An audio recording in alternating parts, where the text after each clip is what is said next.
Ever had to deal with rowdy patrons? I did.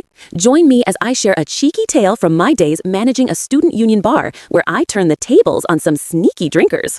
What happened next will surprise you. Years ago, I found myself in a quirky role as the assistant manager of a student union bar in the UK. It was quite the adventure. For those who might not know, student union bars are a hub of cheap drinks. Every penny we made went right back into funding events, societies, and sports teams. Plus, students could hang out without feeling pressured to buy anything. But there was one rule: no outside drinks allowed. I'd say we had to remind students about this a couple of times a month, but then a certain group took it to a whole new level. They showed up night after night, lugging shopping bags full of booze. They never bought a thing from us, but they sure got drunk quickly. It was clear they were up to no good.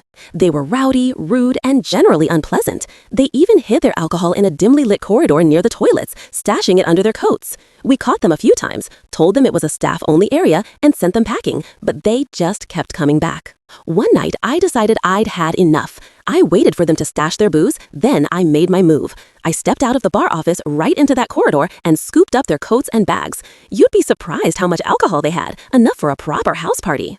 10 minutes later, their leader approached me, looking a bit sheepish. "Hello, mate, what can I get you?" he asked.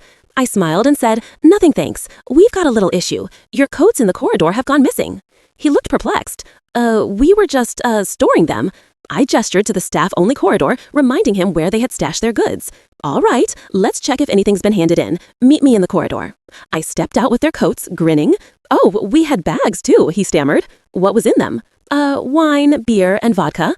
I popped back into my office and, with a wild smile, I replied, "Sorry, nothing like that has been handed in." There was a long pause. His face fell.